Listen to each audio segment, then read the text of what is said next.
नमस्ते बिहार और मैं हूं आपके साथ सोनाली सिंह। बुलेटिन की शुरुआत करते हैं और सबसे पहले बात अपराध के मामले में बिहार के स्थान की। बिहार देश में 25वें स्थान पर है। राज्य पुलिस मुख्यालय के मुताबिक बिहार में अपराध की दर में काफी कमी आई है। हत्या, रोड लूट, बैंक डकैती, बलात्कार जैसे गंभीर अपराधों में भी कमी दर्ज की गई है। नेशनल क्राइम रिकॉर्ड ब्यूरो के साल 2020 में जारी आंकड़ों के मुताबिक पुलिस मुख्यालय ने ये जारी किया है कि राष्ट्रीय अपराध दर यानी कि प्रति लाख की आबादी पर 487.9 है, जबकि बिहार में अपराध का दर 211.3 है। सभी राज्य एवं केंद्र शासित प्रदेशों की अपराध की तुलना में बिहार का 25वां स्थान है। हालांकि हत्या के मामले में बिहार का स्थान 8वां है। बिहार में साल 2019 की अगर बात करें तो नवंबर तक हत्या के कुल 2910 मामले दर्ज किए गए थे, जबकि इस साल नवंबर तक मात्र 2607 मामले दर्ज किए गए हैं। पुलिस मुख्यालय के मुताबिक डकैती के मामले में बिहार 11वें स्थान पर है। साल 2019 में डकैती के कुल 353 मामले दर्ज हुए थे। वहीं साल 2021 की अगर बात करें तो नवंबर तक सिर्फ 239 मामले दर्ज किए गए हैं। लूट की घटनाओं में भी गिरावट दर्ज की गई है और बिहार का स्थान लूट की घटनाओं में 13वां है। फिरौती के लिए अपहरण के मामले में बिहार 25 राज्यों के साथ संयुक्त रूप से 12वें स्थान पर है। महिला अपराध के मामले में बिहार 29वें स्थान पर है, जबकि रोड डकैती की घटनाओं में 38.8% की कमी आई है। इसी तरह बैंक डकैती के मामलों में भी 53.8% की कमी आई है। बलात्कार के मामले की अगर बात करें तो वहां भी कमी दर्ज की गई है। साल 2019 में नवंबर तक कुल 1375 मामले दर्ज किए गए थे। वहीं इस साल नवंबर तक 1338 मामले दर्ज किए गए। इस मामले में राष्ट्रीय औसत दर 4.3 की तुलना में बिहार में अपराध दर 1.4 है। अपराध के इस शीर्ष में साल 2020 में बिहार का 31वां स्थान है और इस साल यह दर 1.2% है।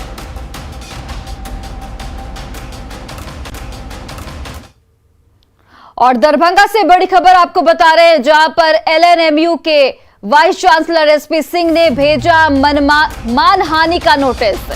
तो दरभंगा से ये बड़ी खबर, जहां पर एलएनएमयू के वीसी ने मानहानि का नोटिस भेजा है। एमएमएचएपीयू के वीसी मोहम्मद कुद्दूस को ये नोटिस भेजा गया है। 5 करोड़ 10 लाख की मानहानि का ये नोटिस भेजा गया है और मोहम्मद कुद्दूस पर छवि धूमिल करने का आरोप लगाया गया है। गलत आरोप लगाकर मीडिया में खबर चलवाने का भी आरोप लगा है मोहम्मद कुद्दूस पर। तो ये बड़ी खबर दरभंगा से आपको बता रहे हैं, जहां पर गलत आरोप लगाकर मीडिया में खबर चलवाने का आरोप लगाया गया है एलएनएमयू के वीसी के द्वारा, एसपी सिंह के द्वारा, और उन्होंने मानहानि का नोटिस भेजा है। एमएमएचएपीयू के वीसी मोहम्मद कुद्दूस को ये नोटिस भेजा गया है। 5 करोड़ 10 लाख की मानहानि का ये नोटिस भेजा गया है और छवि धूमिल करने का आरोप लगाया गया है मोहम्मद कुद्दूस पर। साथ ही गलत आरोप लगाकर मीडिया में खबर चलाने का भी आरोप लगाया गया है मोहम्मद कुद्दूस पर। और अब खबर पूर्वी चंपारण से, जहां एक युवक की खंभे से बांधकर पिटाई की गई। गांव के लोगों ने युवक को चोरी के आरोप में पकड़ा था। इसके बाद उसकी पिटाई की गई, फिर बिजली के खंभे में बांध दिया गया। इस दौरान नवनिर्वाचित पंच भी वहां पहुंच गए और उसे प्रताड़ित किया। ये तस्वीर सोशल मीडिया पर अब वायरल है और ये तस्वीर आपके सामने देखिए। चोरी के आरोप में युवक की जमकर पिटाई की जा रही है। खंभे से बांधकर युवक की पिटाई की गई। तो ये एक बड़ा सवाल है कि महज एक आरोप में आप किस तरीके से भीड़ तंत्र हावी हो जाता है और खुद ही इंसाफ करने लगता है।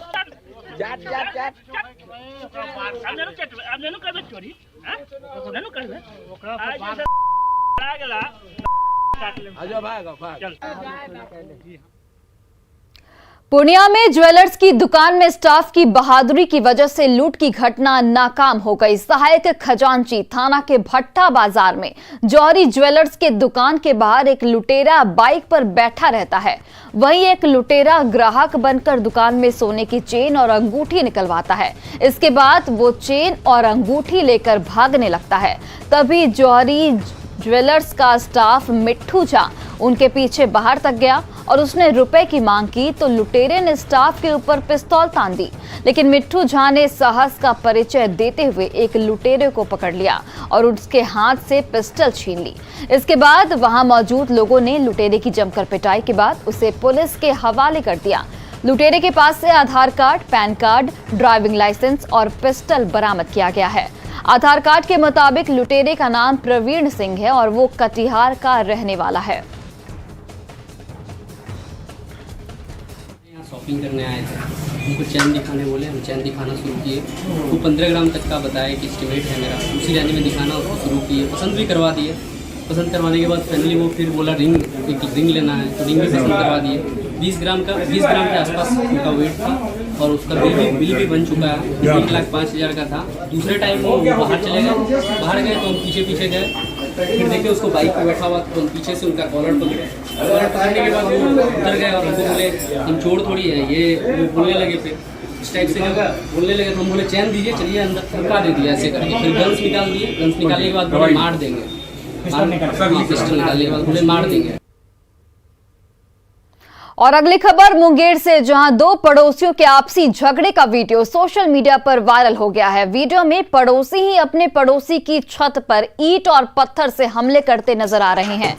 ये वीडियो मुंगेर में हवेली खड़गपुर थाना क्षेत्र के रतैठा का बताया जा रहा है, जहां रास्ते के विवाद में दो पड़ोसी आपस में ही भिड़ गए।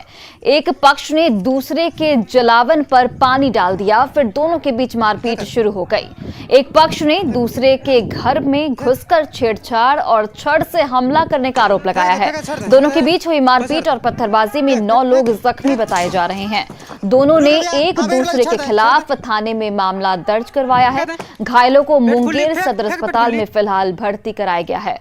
तो ये मुंगेर की आपको खबर बता रहे, देखिए तस्वीरें आपके सामने। रास्ते के विवाद में दो पड़ोसियों के बीच आपस में मारपीट हो गई और इस मारपीट में कुल 9 लोग घायल हो गए हैं, जिनका इलाज फिलहाल सदर अस्पताल में जारी है।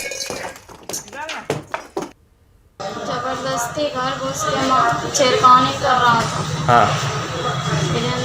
कुमार सिंह और सत्येंद्र कुमार और मोनू कुमार और रितेश कुमार। विरोध करने पर क्या किया आप लोग के साथ? मारने लगा। अच्छा। घर से और खंती लेके और सावर लेके आया था। आज हुआ कि मतलब हम उसकी तरफ लकड़ी रखे थे रोड पे ही, तो वो मतलब गाली गलौज देने लगा और भिंगा दिया लकड़ी को। यहीं पे बोले तो मारने तरह रड से मारा। अच्छा। मेरे पिताजी को रड से मारा, 2 रड मारा है, सर पे फाड़ दिया। कितने लोग घायल हुए हैं तुम्हारी तरफ से? 4 लोग घायल हुए हैं।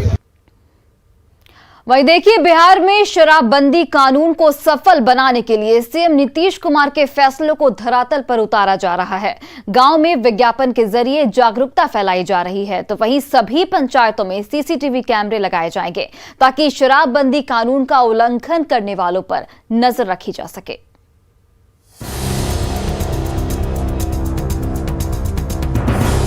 बिजली के खंभे पर चस्पा इस इश्तेहार को देखिए। ये कवायद है शराबबंदी को सफल बनाने की, जो शराबबंदी को लेकर सीएम नीतीश की महासमीक्षा के बाद शुरू हुई है। इसी क्रम में मद्य निषेध विभाग की ओर से गांव और कस्बों में बिजली के खंभों पर विज्ञापन लगाए गए हैं, जिसमें आम लोगों से शराब पीने और बेचने वालों की जानकारी मद्य निषेध विभाग को देने की अपील की गई है। इसके लिए टोल फ्री नंबर भी जारी किए गए हैं। अब आप देख सकते हैं कि इस तरह से जो बिजली के खंभे हैं उस पर भी प्रचार जो है वो किया जा रहा है, प्रसार किया जा रहा है कि मद्यपान वर्जित है। और यहाँ पे टोल फ्री नंबर भी जारी किया गया है। आपको हम बताते हैं कि ये टोल फ्री नंबर जो है वो क्या है। तो ये देख सकते हैं टोल फ्री नंबर 15545, ये टोल फ्री नंबर है। इसके अलावा 180034562628, तो ये टोल फ्री नंबर जो है वो जारी किया गया है। शराबबंदी को सफल बनाने के लिए जन जागरण अभियान के साथ साथ शराब पीने, शराब बनाने और शराब की तस्करी करने वालों पर तीसरी आंख से नजर रखी जाएगी, जिसके लिए पंचायती राज विभाग पंचायत चुनाव के बाद हर एक पंचायत में 100 सीसीटीवी लगाएगा। अब कैमरा लगाकर गांव में सीसीटीवी कैमरा लगाने का काम किया जाएगा, जिससे कि टेक्नोलॉजी के तौर पर थाना के पास ऑटोमेटिक कोई यदि मूवमेंट होगा कोई आदमी यदि गांव में रात के 2 बजे कोई घूम रहा है तो ये ऑटोमेटिक कैद हो जाएगा। यानी अगर कोई शराब बनाएगा, बेचेगा या पिएगा तो उसकी तस्वीर सीसीटीवी में कैद हो जाएगी।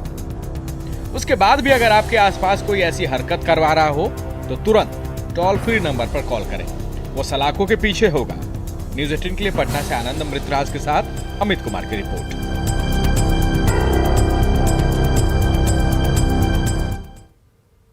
और देखिए, कोरोना का नया वेरिएंट ओमिक्रॉन भारत में लैंड कर चुका है। 23 से ज्यादा केस सामने भी आ चुके हैं। इसी बीच बिहार में शुक्रवार को 12 केस के आने के खतरे की आशंका है। लेकिन इससे भी बड़ी बात यह है कि ओमिक्रॉन की दहशत के बीच लोग लापरवाही दिखा रहे हैं। राजधानी के रेलवे स्टेशन पर भी लचर व्यवस्था की तस्वीरें सामने आई है।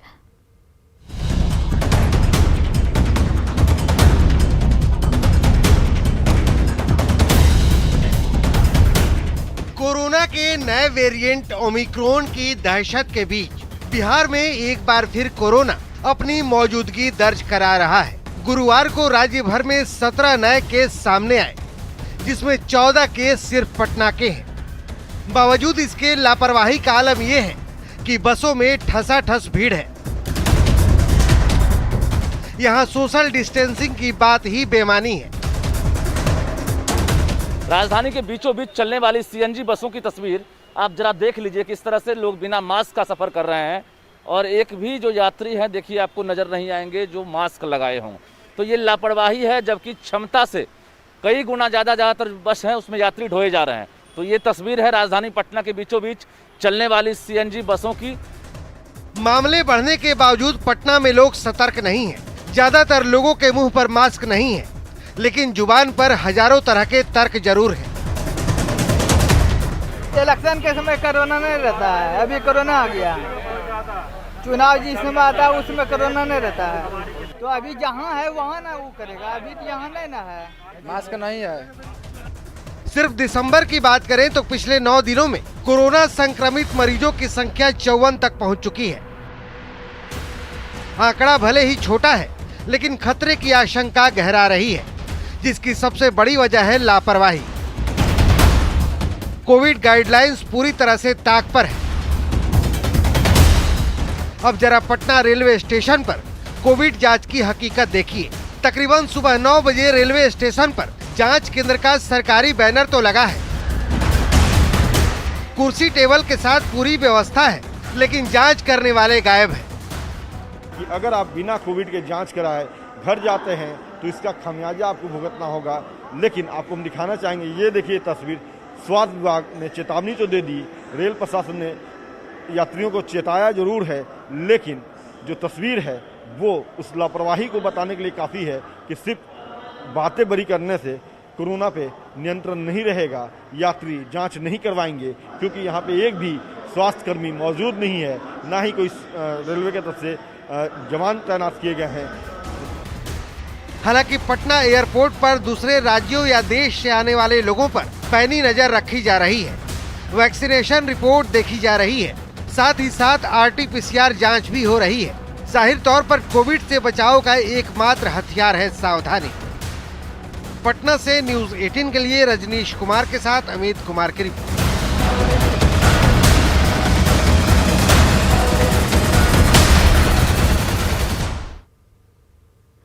और अब खबर जमुई से, जहां से गुजरने वाले NH 333A पर क्षतिग्रस्त पुल भी जल्द मरम्मत होगी, जिससे इस रास्ते में बड़ी गाड़ियों की आवाजाही शुरू हो पाएगी। हाईवे पर नरियाना पुल 2016 से और मागोम बंदर पुल 2018 से क्षतिग्रस्त है। अधिकारियों ने पुल का मुआयना किया है और उम्मीद जताई जा रही है कि जल्द ही पुल की मरम्मत हो जाएगी। जमुई जिले से गुजरने वाली राष्ट्रीय राजमार्ग संख्या 333A जो जमुई जिले के खैरा इलाके से गुजरती है, वहां पर जो 2 पुल नरियाना में और मागो बंदर 2 जगह पर पुल क्षतिग्रस्त है। जहां तक अगर बात करें तो जो स्लैब और पिलर में धंसने के कारण नरियाना पुल का 2016 से क्षतिग्रस्त है। वहीं मागो बंदर में यहाँ से लगभग 16 किलोमीटर के बाद मागो बंदर में पुल जो है 2018 से क्षतिग्रस्त है।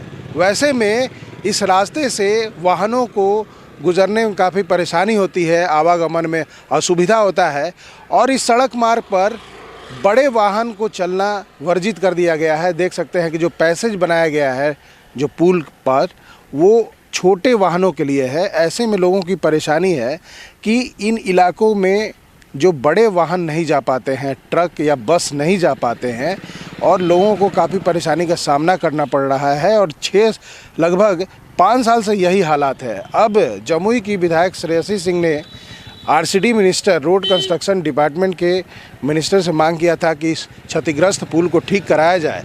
तो इस बात में पहल शुरू हो गई है और जो जानकारी मिली है भाजपा विधायक श्रेयसी सिंह के द्वारा कि रोड कंस्ट्रक्शन डिपार्टमेंट के SIT, स्पेशल इन्वेस्टिगेशन टीम ने यहाँ पर दौरा किया है और जो क्षतिग्रस्त पुल है, जहाँ पर पुल क्षतिग्रस्त हुआ है, उसकी मरम्मती अब जल्द शुरू हो जाएगी। तब जो जमुई से देवघर जाने वाली सड़क मार्ग जो खैरा और सोनो से होते हुए राष्ट्रीय राजमार्ग है, वहाँ पर आवागमन बेहतर हो जाएगा पुल के मरम्मती के बाद। जो बातें सामने आई है, रोड कंस्ट्रक्शन डिपार्टमेंट के द्वारा ऑब्जर्वेशन कर लिया गया है और जल्द ही इसका मरम्मती का काम शुरू हो जाएगा, जिससे इस पुल से अब भारी वाहनों का परिचालन शुरू होगा और साथ साथ आसपास के इलाके के लोगों को भी फ़ायदा होगा, क्योंकि इस इलाके में जब पुल बना था तो लोगों को रोज़गार भी मिला था। लेकिन जब से भारी वाहनों का परिचालन बंद हुआ है तो परेशानी लोगों की बढ़ गई है और लोग परेशान हैं, चाहे आवागमन को लेकर चाहे रोजगार को लेकर। लेकिन जो उम्मीद जगी है कि रोड कंस्ट्रक्शन डिपार्टमेंट के द्वारा, SIT के द्वारा जो बातें कही गई है कि जल्द ही जो क्षतिग्रस्त पुल है वहां उसकी मरम्मती करा दी जाएगी। केसी कुंदन, न्यूज़ 18, जमुई। और देखिए, आज से रोज DD-UP पर सुबह 11 से 11:30 और रात में 8 से 8:30 बजे तक भोजपुरी कार्यक्रम का प्रसारण होगा। ये जानकारी केंद्रीय सूचना प्रसारण मंत्री अनुराग ठाकुर ने अपने ट्विटर हैंडल पर दी है। उन्होंने साफ तौर पर कहा है कि पूरे भोजपुरी समाज के लिए ये बहुत ही गर्व की बात है। भोजपुरिया भाषा भाई लोगन, अनुराग सिंह ठाकुर के सादर प्रणाम। हम सबे खातिर बड़ा खुशी के दिन बाटे। 11 दिसंबर से रोज दिन में 11 से 11:30 बजे तक और रात 8 बजे से 8:30 बजे तक दूरदर्शन उत्तर प्रदेश पर रउआ सबे आपन माटी के बोली भोजपुरी के कार्यक्रम देखब जा। भोजपुरी बोली के मिठास के ता सब केहू कायल बा, ओकरे पर जब भोजपुरिया गीत गवनई आपन क्षेत्र के थाती पर आपन सामाजिक सांस्कृतिक मूल्यन के मुताबिक कार्यक्रम देखे के मिली, ता ऐसे बड़बर और का बात हो कि हम रउआ सबे के आश्वस्त करत बानी जाकि दूरदर्शन गोरखपुर से जवन भोजपुरी कार्यक्रम प्रसारित होगी ओमे रउआ सबे भोजपुरी माटी के साद गंध जरूर महूस कर आजा। ए अवसर पर हम रउआ सबे के आपन हार्दिक शुभकामनाएं देत बानी जा। जय हिंद, जय भारत।